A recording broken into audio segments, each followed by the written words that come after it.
laawol kisal ko laawol peewal e ɓantal. وأشهد أن لا إله إلا الله وحده لا شريك له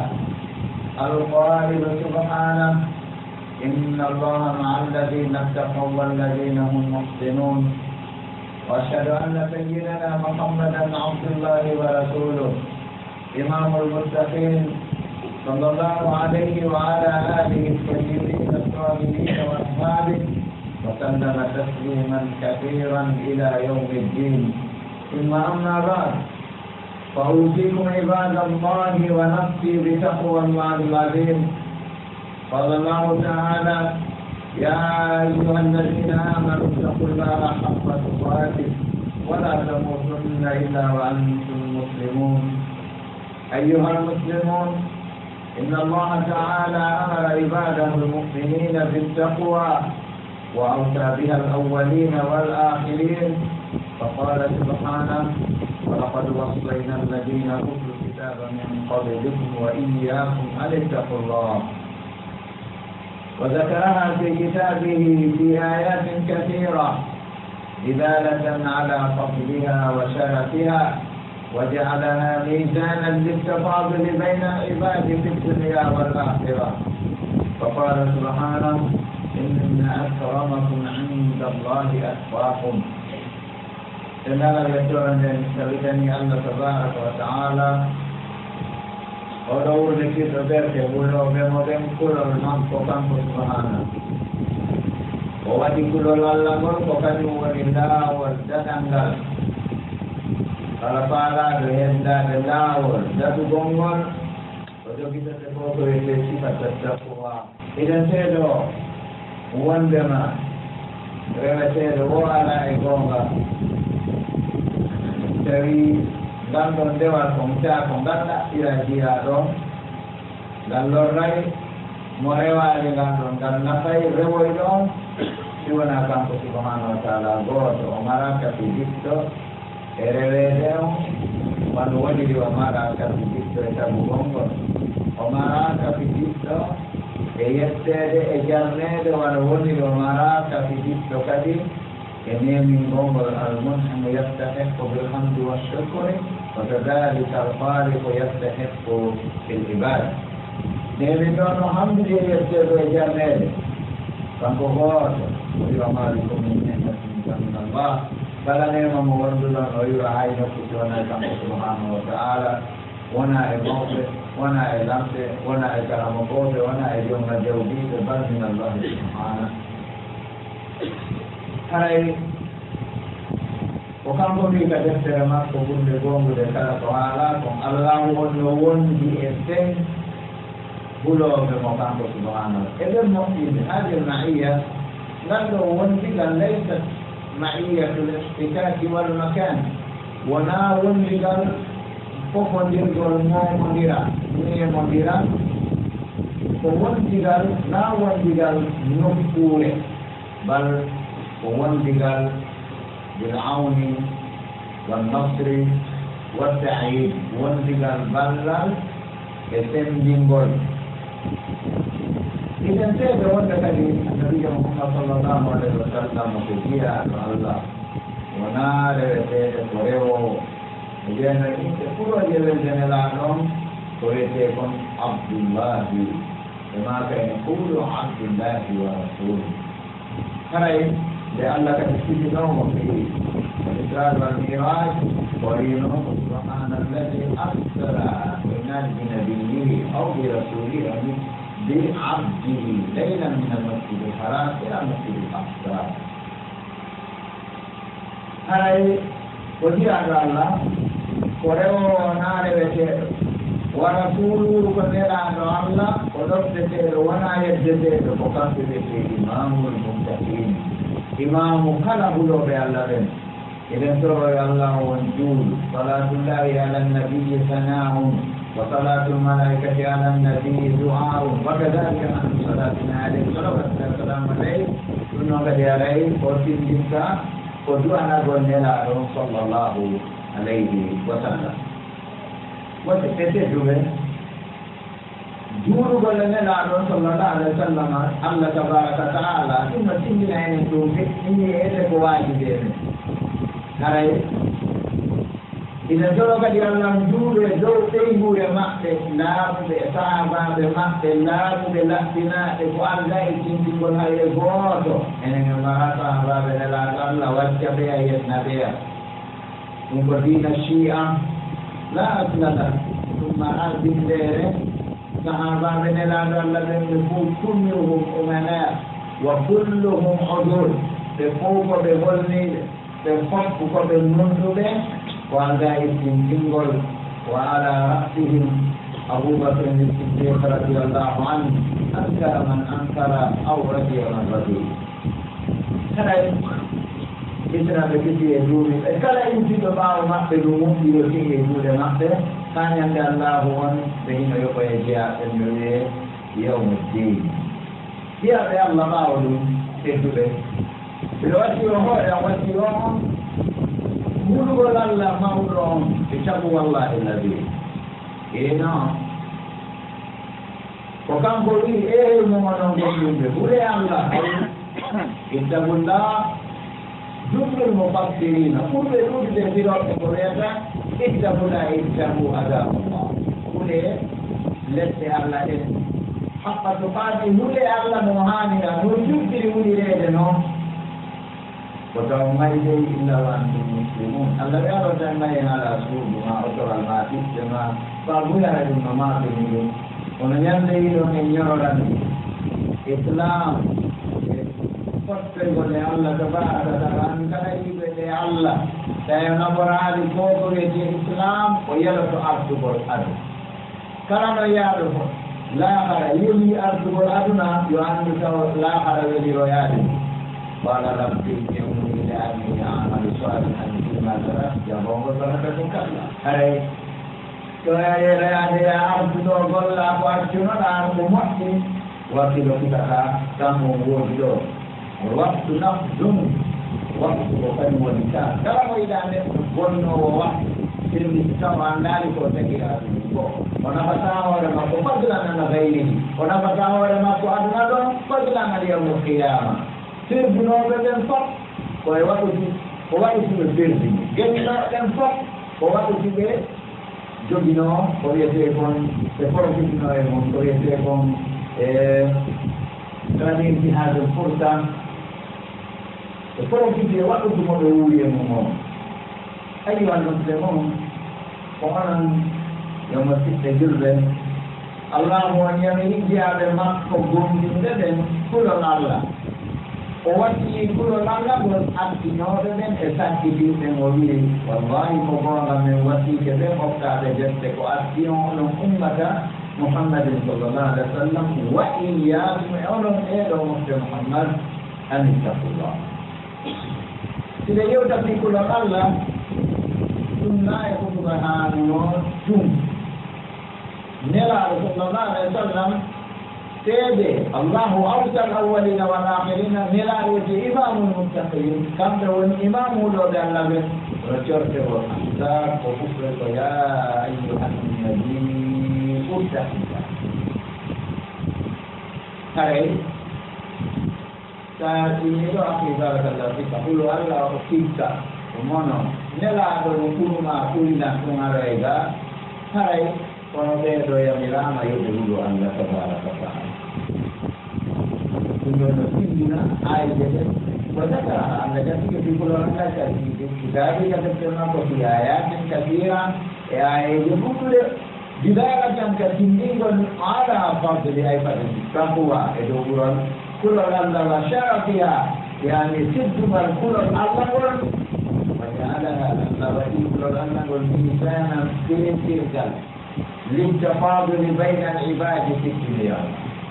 Kulo Allah pun Allah tinggal untuk dia tentang negara yang itu tentang kalau mungkin jauh ini. Lami doa ayo kiti, sebelum mudu mau kiti, boleh ya jina wono, boleh ya janda wono, boleh ya karena uski boleh, so ini jauh dia ayo kiti, semua Allah Taala, orang di wajah, oh ya ada inna akramakum fakat, oh ya akibatku. o wi ko indallah jakayo akan Allah o waɗi kulol Allah ngol ko kañum woni feetirgal littafaduli bayna al ibad ɓurdugol hakkude jeyaɓen ko kulol Allah ngol ko aduna ɗo e galaha inna akramakum indallahi atqakum andu ko ɓuri teddude mon onon ɓiɓɓe adama ɓen fof indallahi ta Allah o wi atqakum ko ɓurɗo e moɗon hulde Allah o waati alifa tafdir hollugol yani jakayo ko ɓurɗo hulde Allah o ko on ɓuri teddude so Allah ngama wonɓe noon ɓuri teddayana nafo Allah ɗum andi Allah yewiten ɓe ko ɓuri teddude jiyaɓe makko ɓe o wi kadi ka Allah tabaraka taala ko wuloɓe oɓe wuloɓe moɓe so alanama kadi wonɓe ɓuri bonde o wiyama anda ma famade alquran naɗo Allah no yettima inna alladina kafaru min ahli lkitabi walmushrikina fi nari jahannama khalidina fiha ulaika hum sharru lbariya Allah tabaraka taala yettono ɓuri bonde e tagu makko ngu fof ko honɓe ko ɓeɗo none ndeke yimɓe heeseraɓen e shirkoɓe Allah nama kadi wonko ɓuri moƴƴude a wi anda a jangali sa jangi a famani Allah wi yani inna alladina amanu wa amilu salihati ulaika hum sharru lbariya aw bariya nono laaɓi boyi ɗo ɓurɗo teddude Allah Allah wi ko ɓurɗo hulde Allah o sa Allah nama gonɗo woni waliyu ara Allah no siɗi gonɗo woni awliyaullah sa yimɓe jigue surat Yunus ibn Bayat aya capanɗe jeegoy ɗiɗi ha wonno telen ɗon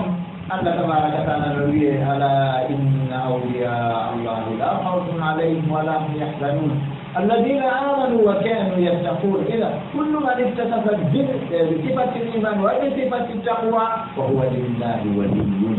kala fiɗɗon ko goɗɗina fiɗɗon kulon Allah ko wonɗo yirgo hutba men o woni yilade mum e ɗo kam haray on ɗon fa huwa lillahi wali on ɗon ko waliyajo Allah basi Allah wi alladina amanu wa kanu yattaqun aray sa wi an anda kon ɗon waliyaɓe Allah ɓe yimɓe alquran sa anda ko on ɗo ɓuri wontude yimɓe alquran sa anda ko on ɗo ɓuri bonde yimɓe alquran sa anda ko on ɗo ɓuri jeftude yimɓe alquran jogaa subhanahu wa taala no ɓi ko ɗuenanene ko Allah ɗum anndi yiɗuɗomo Allah wiyndi kadi e kon ɓe yiɗimo yiɗo bidaɓe tawata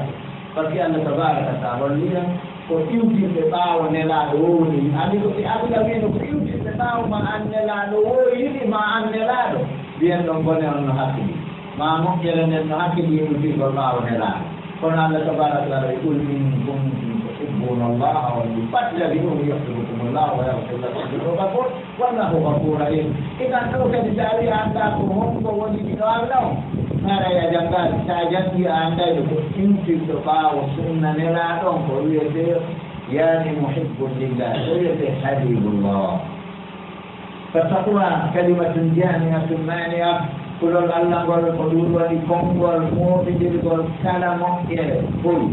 haɗi naatugol nden ɗon kala bone taani ko konngol ngol faandoto an tajala baynaka ya abdallah wa bayna ma harrama allahu hajiban aw hajiba goongo sifatu taqwa ko nde waɗata an jiyaaɗo Allah on hakkude ma e ko Allah harmini kon ko ɗum ɓattata o ko ɗum jalbinta o ko ɗum okkata jaahu on ara waɗa taw heeɗo waɗa ɗum heeɗo dani ɗum alama henndaade ɗo joni goɗɗum ko woni ɗo mi taaroyatiga ngo heeɗode ɗo aw haaji ma ɗo wingalɗo ɗo haɗa ila feccugol ɗo jon noon sa ɗo e an miegugol ko Allah harmini kon ɓe onɗo baat hakkude ma e ko Allah o harmini kon ɗum ɗon aray ila raɓɓira ɗum ɗo no wiye sifatu taqwa awala thaniyan e sifaji taqwa aw muwafaqatu taqwa wa an tamtasila awamira kabana andude sa yi ɗum goɗɗo yani ko harmi hokkata jawdi won hokkata jaahu won hokkata yani wonende seeri inda moƴƴere o kanko mo baari hakkude mum ɗaala yiidude kanko o meema annde ono jogii sifata taqwa sa yi neɗɗo no jogiti yamirooje Allah ɗen awamira jammo amre yamirooje Allah ɗen ɓe fof ko tagi tagi bana wahiya woɗɗi joɗaani jaaɗo Allah on kadi haɗoje maɗo mo joni aɗa yiɗe ɗum ɗo no fanɗi koto sahabaɓe ndelaaɗo Allah ko ɗum gañornoo so ɓe wattu saabiwal gañaari min ka jiima maɓɓe so ɓeewi ɗo ما كانوا يفرقون بين أمر الله وأمر الرسول لا تنوتي بسن جاكم يمرون الله يمرون ونهي الله ونهي الرسول لأن كل ما أمر الله به فهو خير وكل ما أمر النبي صلى الله عليه وسلم فهو خير وكل ما نهى الله ورسوله فهو شر ويجتنبونها لو كان يقولوا لي أنا كل سنة لا سنة نقول أنا طبعا على القرآن الله تبارك وتعالى يكلم كتير يلا يكون لا ومين يكون ذلك سبحانه وتعالى يا لقد كان لكم في رسول الله أسوة حسنة Tiwanu oleh mari bagi lalu manu oleh mari kalau mau manu oleh mari orang ulu yani hai hut hai sahabat yang akan baik demu dari kita dari alaikum bisunnati wa sunnati al-khulafa'i ar-rasyidin al-mahdiyyin min ba'di kama qala wa ta'ala ya binawali qala Allah wa nadi min yamkini la wa nadi min yamkini la kini nadi mojokkel mo yamkini mudin din golle men yumu mo pesin kalau jualan Allah Lagi kan ada kira dari sesuatu apa? Tapi ada yang juga kalau mau jalan ada orang yang bodoh yang nela atau ngaji bodoh atau bagi ada nanti. Al-Quran itu. Manusia jadi yang sedih begini ada. Kalau wasa itu jadi begini bagi ada dari Al-Quran apa? Perjuangan dan fak,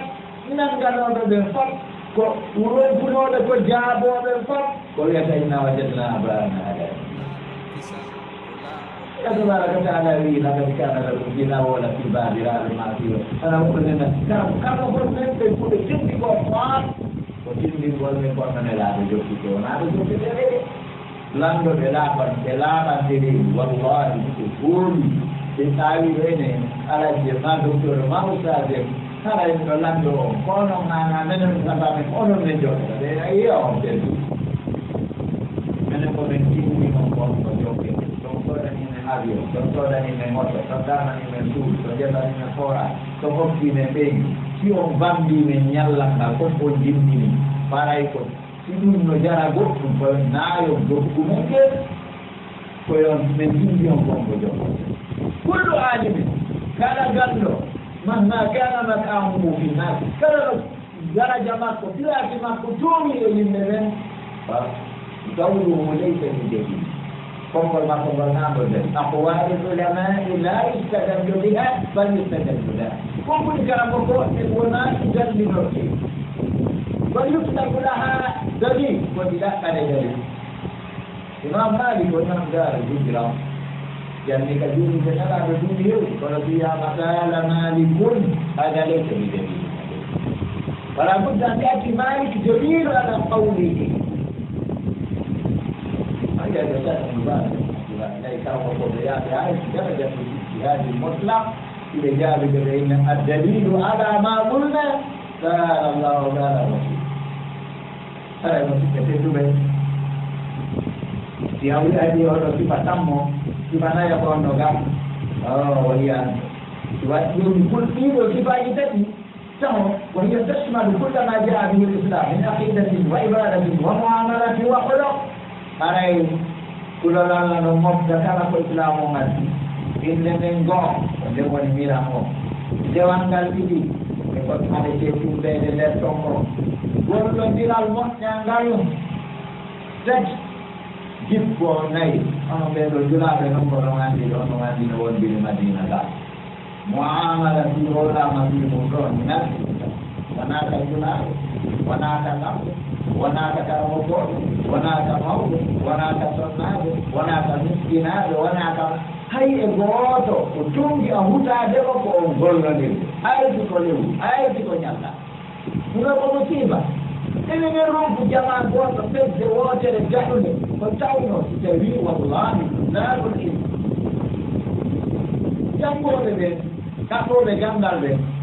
Saya tahu juga sifat muamalah al-hasanah. Ba boleh dia mau jangan dunia itu tinggi betul Allah Taala.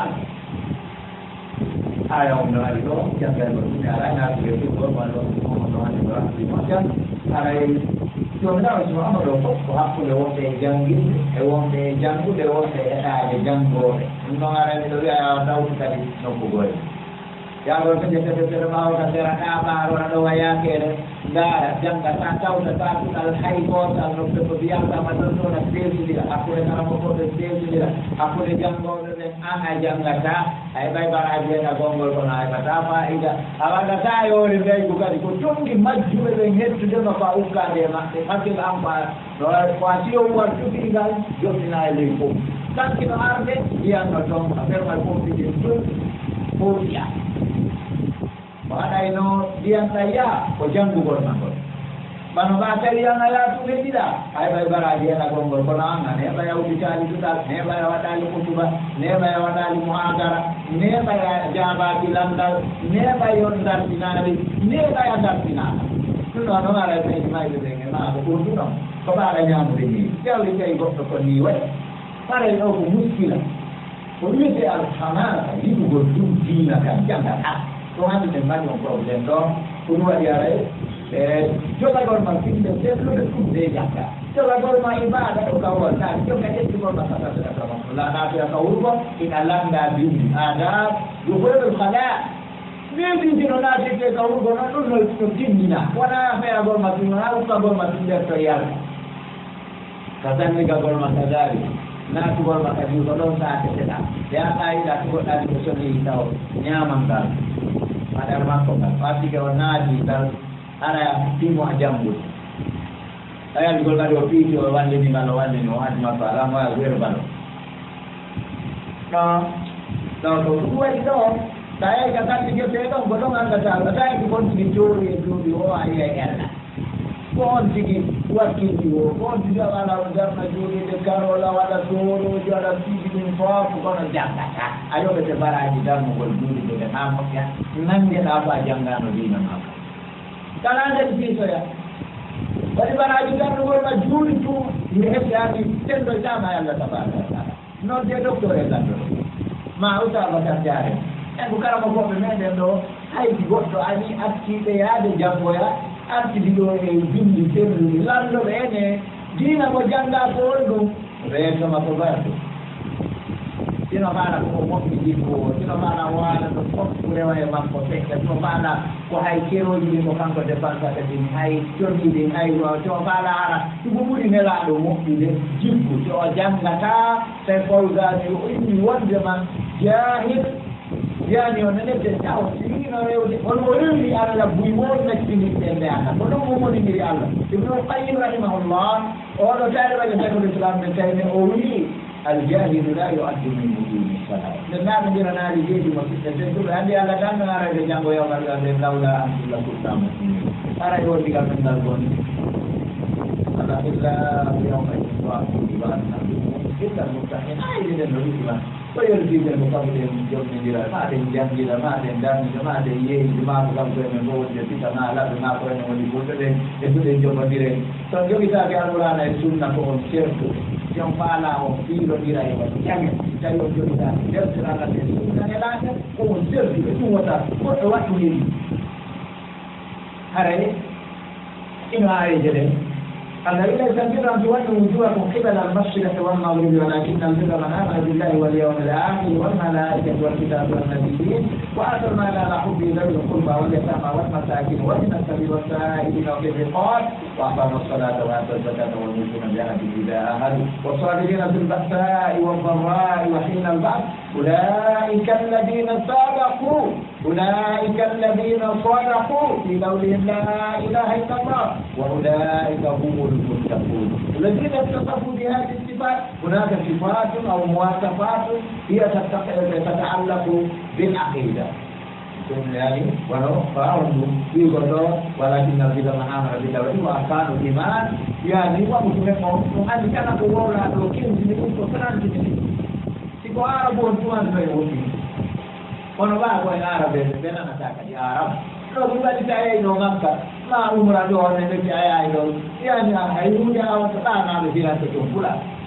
ko hay si ko pulo juli ka harap do yalla ne uno duwa online ne kono ko harap wa wala bu ke ko ba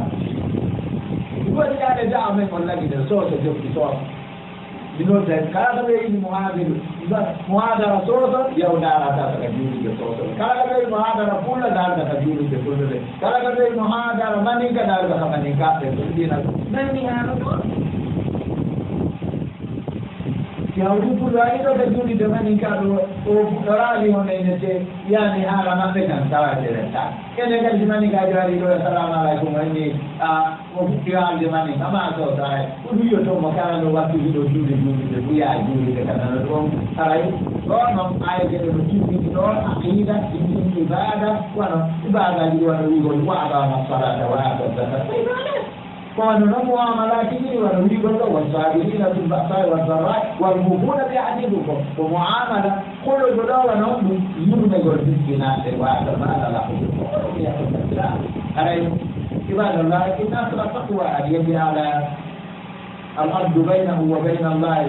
تعالى ولاية ودنجي الله ولا تعبد من الله ولاية قدمت تسكي من عذابي وغضبي وسخطي وجنة فلسي الله لكتكر الله من الله وذلك قرد ولد وقرد وليكا وجنة ekeru kono hakkude rido on hakkude men sonnaɓe ɗo ko niyano kono ko honɗum wigaya on ɗon ko ɓe keide ko an ko gollugol tottareji واجتناب المعاصي وارتكاب الجد وترك المحرمات والحرم واتقاء الشبهات الواسطات تدرين النوم وقل لي دكتوري واتك جدي واتي حرمي ورمتك جيب عليه لا منام وقل فصل وقال صلى الله عليه وسلم وقال صلى الله عليه وسلم المحارم وتكون هذا الناس rente hargol ɗin wona ɓurɗo yimɓeɓe fo juulde dewal abada nnas ay aktara nnas ibada wa qala sallallah sallam aleykum assubahat sallallahu alaihi wa sallam kala neɗɗo rentiɗo yiɓayri ko ƴarata ɗiɗina makko kan jibduga makko kan woni dambe makko ɗen وقال عمر بن عبد العزيز رحمه الله أولو كان دمار لولي ومن خليفة الساحة يقال ليست التقوى قيام الليل وقيام النار لا تأكل الآن وقل قدر قل جبت جولة مهورا يلور ما نافل يتلقى لنا تديلو يقول يعني قلت مؤمن وصفات الساهلين قيام الليل قدام الساهلين قيام الليل يوم الليل نهار الصالحين جرى قل جمع جولة كمولي مؤمن والناس قيام ذلك نراني وكذلك ini tubuh yang mayu demo sudah dan nawai batu banyak orang main. Mayu tu mesti kita berikan sesuatu awal itu info itu semua luar well na. Mayu dan terwakil orang yang orang malu itu semua sudah terwakil orang yang ada di Jerman. Nah, orang nomor banyak orang adalah mati mansana lillahi yawman. Ba'adallah wajhahu anin-nar sab'ina qalib. Al-qalib lain ada di sana. Ini bukan orang yang largota, wano. Ya matene aro ayanan bi yang nyande sapoi tapi wonde sapoi nae sapoi de woɓɓe wi kala kata yaɓe ɓe kulli sahar ɗum jiralugol ɗo sapoi tati ma sapoi nayi ma sapoi joyi allah wontitina yeeso makko on gayi yimɓe ɓen wiyete on sabrina kariba al karim ko wiyete karib ko seddoji ɗiɗi ala ayani e nder dutande ɗen idan ولكن أريد أن أقول التقوى لكن التقوى أداء ما اختاره الله فوقوا دغور الله بارتيكون وترك ما حرم الله سيأتي دغور الله والله إذا تجد كذا وإنتكي فإن كان مع ذلك عمل فهو خير إلى خير أو يهدي نقل ديوتي دون أنا كمؤثرة مؤثرة فسروا تهذب النفوس وتصوف الأخلاق وتدبر السلوك المسلم على منهج الشريعة السنة كل الأمر ما أقول كذلك ديننا ذكر جديد لكن كنا بيجي بدوننا والشريعة نيرون فلا ترى ويدان إلا فالفتوى من الله تعالى يمد الله راجي رحمته يرسل يومين مكو منيبا إليه طول الكفاد مكو أمينا في معاملاته صادقا في قوله محافظا على صلاته في أمواته أتوا يقولون وكيلا يقول لك يومك قوموا يكون فرمك ريد وجود مكو ندرون إيوان في جماعه مؤديا لزكاة ماله وذلك جوز مصر قائما جرسون جمع جولا وصائما حورا وجعلهم فرارا بوالديه إن جفرين بعض واسلا بأرحامه جبر الله إن المكونا المحسنة للمساكين واليتامى والأرامل والجيران moƴƴotooɗo e miskinaaɓe ɓen e alyatimaɓe ɓen e sonnaaɓe ɓe moodi e mummaayi acci ɗum ɓen o moƴƴo e kawtanɓe makko ɓe danayo neyde ɓe iwɗaa ɗon soodiɗaa nokku goo ɓen alhamdulillah ne yetti allah iko a lowimooɗo ñamdi e kuɗaa ko ɓe ene ko gooɓate yeyi ebba e foofira e kine ɗiɗi eɗo duwaga gollomide ɗe kawtan ɗumen so heɓanni joofa mo hiɓɓanɗe haali o tani sa den ɗon ko yumɓeteeɗo ɗowɓe ɓen ko yummeneɓe siko gandal maɗe hokkoraɓe siko jawdi hokkoraɓe siko joonde rete e laamu o yummeɓe dow yummereɓe laamu makko ngol o yiɗa hono makko kon e yaasi yimɓe ma ɓe ɗiɗugol ɗo ɗo yimɓe mi ari gomi ɗo yiɗi o a gollay ko ko nafata hoɗo ngol nafa yimɓe ɓen ono ɗaɓɓugol ma ɗo jawdi financadi islam darnugol juuɗe ɓe anna l'école wana ɗuma ɗo ɗon nda rewani ɗo siɗɗomen ngol no liwli kanani torki allah e allah newnan e ɗigol ɗo wone ka tata fof tade reedi ma wone men fof ka tata ɗen yone ko lumbu sugiiɗo billahi alay ko si mbiyantaɗiɗo kon maga nafaluɓe hawle kono gueɗe temɓe ɗo ɗe jawle wonaɓe muuɗede fof wone ɗum waɗan ton ɗo allah ka o wona o weɓani carton ji mon ɗi kadi wona fewre ɓeɓanon miskinaɓe kaɓe wona jangugol ma ɗo nafa hono ma gonɗo hande docteur Mouhamadou Ribayi ɗo siko jawdi ɓe ittonno sawdi ɓe ardi ɗo tegumiɗanno kay ni no ñamude hono naare ɓe nafi tegumide ɓe nafi ɗumete ɗum hibbandi waɗani ɓenen ɗo gomol faala waɗa masagaru ɓe naɓa toon hande ɓe faala o ɗiyon ɗum sabu gandal wonɓe naɓaɗe naɓa naɓaɗe jogi gande ɗe ko sabu gandal on andi sa woni je kamɓe ganda heɗay nafoore kono ange min fi ani jumlige ɗo e yeeyi ko ɓeydanirɗen ko para kolko awa muwi awdi ndi ko wowla fi politique wowla wona ɗum woni yiɗugol hoɗo mum joɗagol ma ñalngal ngal fof taw a gon a janggata a gongata a ɗaɓɓata muuɗi a jaɓɓata ganda an ko honno nafirta hoɗo ma ngo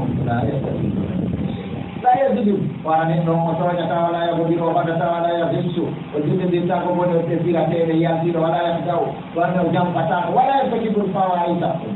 ara wattatiɗi bakkari wala yeftaki suwan o fajitata ko bono ɗuɗaɗigullaha taala fi kulli dini may fimo ayna tagiyaji allani kala lamutu qala rasulullah sallallah alih wa sallam ittaqillaha haysuma kunta wa atbi sayyi'atan hasanatan tamuha wa khalidi nasa bi khuluqin hasan aray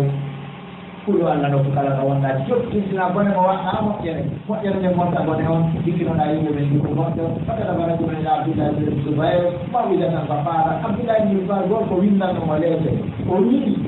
ɗum waaji o windanimo leetere waaji o wimo inna li ahli taqwa alamati ɓura funa biya wa yarifunaha in anfusihim man sabara ala albala wa radiya bil qada wa shakara nima o wimo o yimɓe kulon allah ɓe yimɓe mari mandi yimɓe andire ɗin yimɓe andira hoore maɓɓe ɗin mandeji homɗo mande aranede muñagode ka dow kala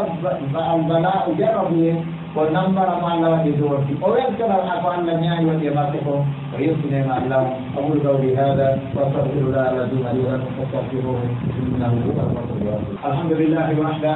ثم الصلاة والسلام على من لا نبي بعده عباد الله أوصيكم ونفسي بتقوى الله عز وجل يقول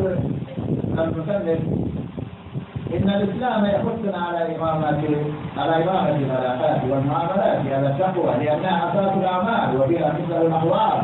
فإني الله يذكر الله تبارك وتعالى دون ونبي صلى الله عليه وسلم أم عن نبي وعلى باوهم جمهوريات أمور أن يبدأهم كتب الله تبارك وتعالى haray ɓe ñiwonɗamon no reɗɗinayi e dow nindugol yowodire ɗen e gollodire ɗe dow kulol allah ka kala mo an alaɗa ko fi desal fi kala ko yani gollodira ala koye dow kulol allah wani noon kulol allah nafamen wanno sobatima golleji ɗin ko saabu kulol allah ngol tuslahul ahwal alhaali wallahi enen wonɓe nden ɗo ɓe dow e woni ɗo huuloɗe allah al astiya o affan enen tuma yonanayi ladina ko pooɗa moƴƴere si yon no ɓeyni wa biha yowahoɓaɗum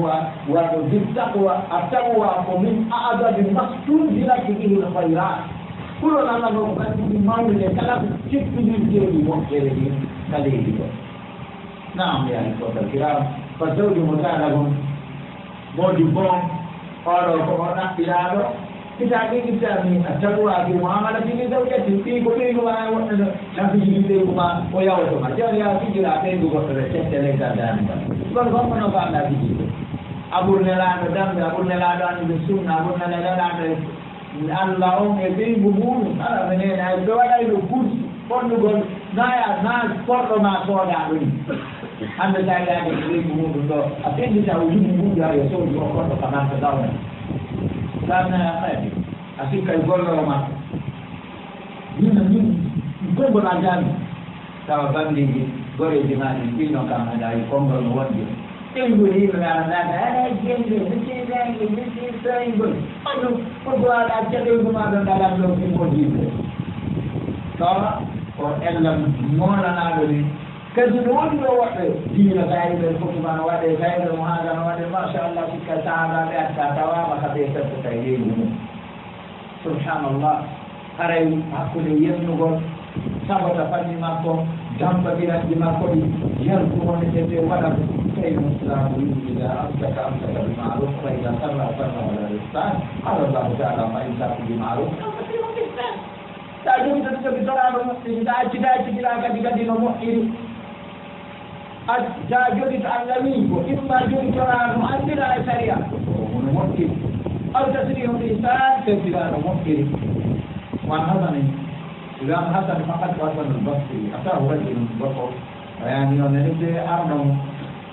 وقال هؤلاء كانوا يستشيرون العلماء بتزويج بناتهم إلى مما يوقع ولا يمكن يزيكي هو فلو ما تجيبون مور نحن نقول نكامو دكتور كل دكتور كذا أنا أتاو نبي دكتور إنكو أرتيكا أو أريدين بيجوا معه فيا كان مقول دموع ديجوان يقولي كتير دلو أنا أوجدت كده Vui capito che ci vuol giocare, se duano che ci sono che ci noi giorna che sappiamo quando vuole ci vuole. Sta un gusto di hara io to fi zakara ko ito wa zakara. So bari kala ko be no duwa kan ngadi wonde na o be bu. Andi di godo na andi taw wona zakka o wura.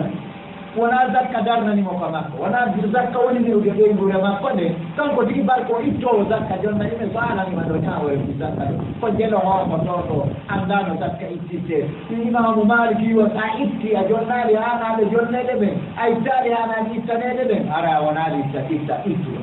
Un po' Imam Maliki ni e be ai Maliki a vole. O ti on do men hipna ta ko karamo borde ne de kale tin ko juve men de. Sai be ara ko sala ko ta ni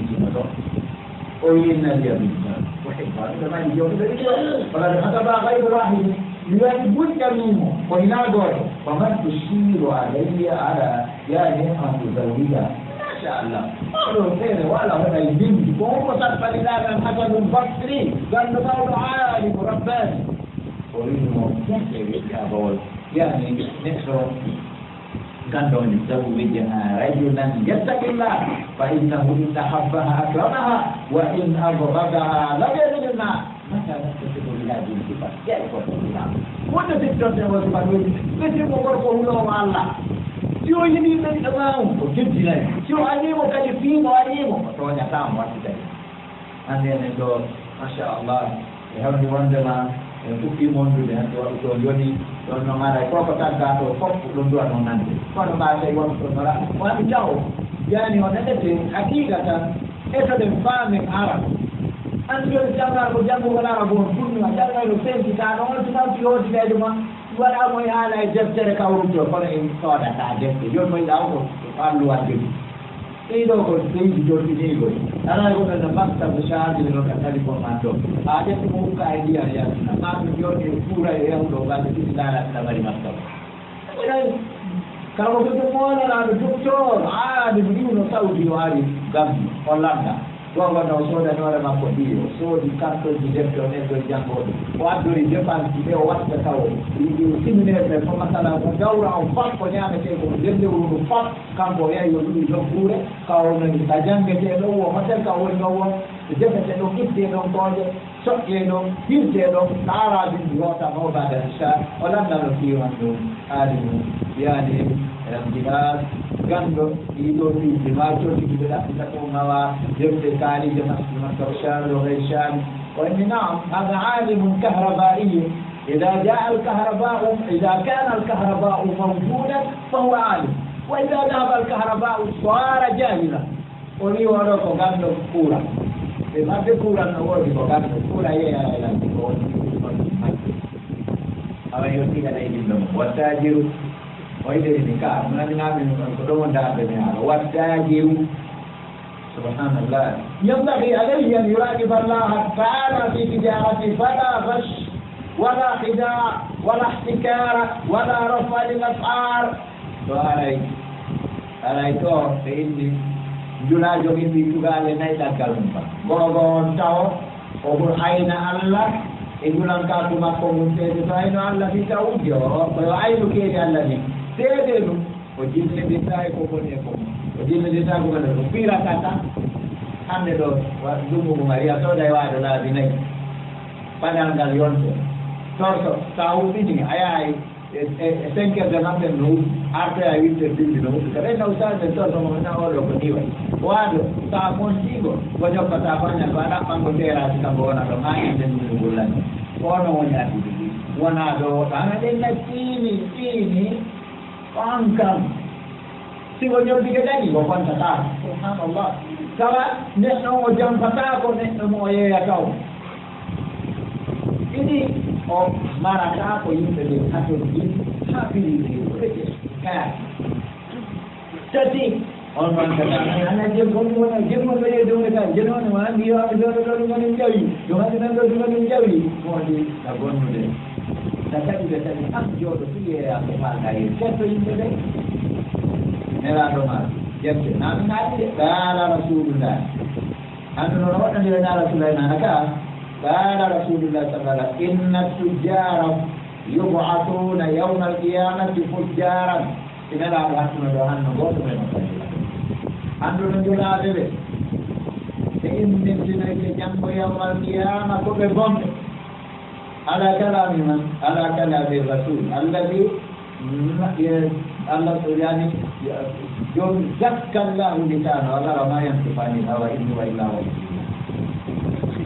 nela wada de dota makaya de ma illa nari illa man ittaqa Allah wa subhanahu tabu wallahi wa darwa ala qalbil muslim illa man ittaqa Allah wa ibn junaydati ko gon wa barra woni netto bar dikulo to kalbar alladhi yaf'alu khayra aw alladhi yastahibu bi husni kul fakirin al-birru imma fi'lu kulli khayr aw husnul khuluqi wa bayin kodore imma tuite igere ko mokki golli ma gollu golli wa talaga o gonga gona buina na gollo alanda e jenge to mute to mundo ako kel ada ya to bulu te idi o wala da o te na wita te da na wita ta kelo wo ko te gollo kurwa na biyarta aya ta na de na de ya to o ya ta mau berlembé, mana ni ah, este hadis ini, kalau sampai tak saya nak mengatakan ini dia ya kalau ter, tapi ah, kalau baru sampai mana dia nak, kalau dong nak beri, ada dia dengan besar, ada dia dengan pagi, ada dia dengan yang korang ni korang, ini tu, anda kan, mai tu korang, kalau kita urut bersosok dawa, mana mau juga orang mai jual, saja apa? Tidak tujuh kita sifat itu jadi kamu Allah warbirru wasibul qauli anda kata yang tujuh dengan orang mendesak nelan maka sampai nak waktu apa itu orang itu kita mengaku salah itu orang kata itu ini fungsional beda golong ini ila Kristen masoneri yani lumbi konan di saya itu idong andi ide andi kampe kadi kampe siji anu sano di ala mi gede ene kawon to mana gambar daro do mai do me di kula na tu bade na boy ano anya maka ande nya maka la di dikali to hore de na maka ko imamu ke waliya de selima de kernade ustadu de para ko min bado abi to makom azam sina mau men be ya no ko no yumini naila ko no ko na naila ko ni na ma de naila ka ai ko pero ubria temeden hakku de fukku gorwa e nyaamu gol materiel di dar nan ter e jettu gol fi'ani ko wiyete ko pourcentage taka ak e yimɓe wiya ina jogi ɗum law subhanahu wa taala ka golli yo ɓooray ka o banti e golle maɗe la yubariku laka fi amalika wala fi waqtika wala fi malika anta tabqa hakaza sifrajadena wona e neɗɗo ma hay hunde ala joni fala abdoulahi fallah muttadim ala rabbi ya la musira la fa alla bi tetti de dia do di muhammad ko tude ko bala abdullah ibn mas'ud ko ni asdaqwa yante mo tabu ma ni ni asore ko kati ko dulde mo ko ni da yedda alla jemma fu wada suare e do ni biki yara bere mo na tamboro yani wonande de nyama duro wada zina lo ma kaute fu kawalutu e ko forti do taw guri mun no riye worto to ban no may mo amari wortade guri mun worto kama ta wortade dolo mun yodi way wati lagine fo de bot bale jo ala o ko dani o wuti ore mun da yi o kalbilla be ya ko metta ta Allah tabaraka taala al qawlu alayhi bi khayri haqq wa taghyir be ya ko pura ta mettu de Allah baba il wala de shirakini fa o sirkan gol Allah ko wul pers nan kala balla yeddi te kon وين قلت أبو الله إني القول على الله بغير حق قولوا ولهون الله وإنا والممارسين هذا تقول على الله سبحانه وتعالى بغير الحق تغيير خلق الله على وحي عليه دون أي موضوع عليه كيف sanna jo bade to kir na jibe na jiel galwana kadi hal nan galwana du sampai ko bel malene yang ya to jo pa na di jatu porto ande kadi opini o ya ko tawa na ko a o sunna gunni bale ni mo ita o yang tina kewo o dara ko lawe o jo dara tunti kuddi bari e rafta o nyappo o dara du do no bay da mo lakka do wajo judi o ba o dendi o no jetta joni ay tokka pena jona ya yo mai da na chakya gan da wo ga na tin din tendemi ni du bi bela ku kan jaga ya ne dan do ti to ko nya na ra manya Allah ti ni ya na do tin da ne ne te ni wuli kai kullu alla wa da ni ba bela di yo na di porta bandu ma dum ko tokka su ko ma dum di la Allahu al-wasilata wal mustaqbal ande dawri joni kullu di ko ko da de wonta e te du ko hondo du amin jaborta ɓe jeeya e haɗoji dewal Allah jaɓe e juuɗe jiyaɗo du'a makko jaago ɗi juɗiɗi mukhalafatu rasul wa akhdul halal hada jam kullu ma halla biyadi wa halal hande fa ko amara gandal o taɗari ke waade gollagina e fay ko waade ɗa ko woni yeddoɓe Allah ndaare futuro men kalaawi ɗiɗe julɓe no jooɗi e ndenote ne an ɓe jeyatene nangi on hettoto an digari nangio nanda ɗon anda ko o wawata hande hade fiyama waroɓe no yeesoɗa nayi waroɓe rafuloɓe no yeesoɗa on tippoto pourquoi hata tippo ɗum andi no takkidere banɗe no yimɓe ayyay baye yako ɗum baye ɗum wiya ko sunna woɓɓe ara ko ustade ɗo waɗoɓe fatuwaji ko joɗo fuɗɗowo guegue o feƴƴina ɗum nelaɗo sallllahu alayhi wa sallam lamdano ko honɗo ɓuuri moƴƴude golle ɓe inni wo fa imanu billahi wa salatu bi qulu wa salatu bi wa tiya nelaɗo lamdano ko honɗo ɓuuri moƴƴude golle ɓe inni ko ɗum ɗum ɓe juurugol waɗu ɗum e so ya juurugol julde nde waɗu ɗum no salata kana taɗo muminina kitaba mawquta hande de ɓurtangala juurude nadi wonɓe ka kale ɓuuruɗi aya tawa anda jogude na gande woto ene gaa goɗɗo no mummini no juɗa guerto no jogiɗumaji no yiya ñoy kaɗa ɗuɗi no juttema ɗumnoɓe jii ndaara de no gottiɗaganena jeetenke jeeɗi goɗɗo kam no jogiɗa bone seccoy ko sa yi koye taw ko nawnare koye wiyete koya gayni fu suddoɗa waaloɗa ara gayni nawni ɗum titangal kotte leydi ɗayaka a memoya jaɗa waɗi no yiɗɗa koye juɗe ɗumɗan ko ɗiyaya debbo noon woɗi e fiforde noon ɗa reeni oɗo ko nawnare on juɗde ɓen no jooɗi bandiji jindiroji ni ala programme taxidere bana nodda yiya goɗɗo fewɗo ɗo sa yeyi kasara e tawi goɗɗo banake yiya goɗɗo imamu no wiide kadi gama tittaɗa yanima hayya ala salat hayya ala fala kala ko goɗɗo wi fala ala tinaɗo yiya goɗɗo no wiya kaabele yiya goɗɗo daran goya tengo no wiya pool eyyi nodduɗo pool cerezel ken oɗo jooɗa juma billahi allah ran takki otoje hande sa ima nayi juuɗi otowal kala no rondi yimɓe wat karti ɗum fof juurtako tirode nde juurtako ono ɓuuri aɗum ɗum ɗo mo ɗayni on ɗum ɗo moƴƴani ɗon no ɓeyni wo joni ɗo tawne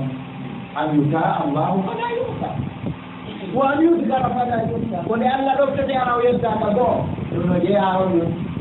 وعبد الله بن مسعود تمدني لحوجة هذا كبار الصحابة فهن ودي وأن شاء الله تبارك وتعالى هم ودي هدوا على ولي الله أمي تجاء ويبدأ ولي الله جاء تجاء يعني ونسيت لقد تبالغ في أمر تراوي الكتابة وجمعنا على الكتابة أنا رأيت في الدنيا وبركة في الوقت والعمل يعني ما عليه بتقوى فعلانه يجوا كدينهم إكادرهم والباقي وله الأرض كما كون الوقت ما كون يقول لما كون النبي يقول الله فإنها من أعظم المسلوك التي به الخيرات كل ما نجات في فرق بقاتل بالجنة وهي سبب لتكفير السيئات ورفع الدرجات والفوز بالغرفات والجنات قال الله تعالى من يتق الله يكفر عنه السيئات ويؤذن له اجرا وفي التقوى تنفرج الهموم وتكفر الارزاق قال سبحانه ومن يتق الله يجعل له مخرجا ويرزقه من حيث لا يحتسب اللهم اعز الاسلام والمسلمين واذل الشرك والمشركين اللهم دمر اعداء الدين اللهم الف بين قلوب عبادك المؤمنين اللهم اصلح بينهم اللهم اجمع كلمتهم على الحق يا رب العالمين اللهم اجمع لنا والسلام والاستقرار في بلادنا وفي سائر بلاد المسلمين اللهم اصلح ائمتنا وولاة امورنا اللهم خذ بناصيتهم بالبر والتقوى اللهم رب اولادنا واولاد المسلمين اللهم اصلح تربيتهم اللهم اجعلهم هداة مهتدين اللهم اشفنا واشف مرضانا واشف جميع مرضى المسلمين اللهم اشفنا واشف مرضانا واشف جميع مرضى المسلمين اللهم لا تحرمنا خير ما عندك بسوء ما عندنا اللهم انا نسالك رضاك والجنه ونعوذ بك اللهم من سخطك ومن النار اللهم اجعل اول يومنا هذا صلاحا واوسطه نجاحا واخره فلاحا وصل اللهم على نبينا محمد وعلى اله وصحبه وسلم واخر دعوانا الحمد لله رب العالمين. لا والكسل كلا والبي والإبان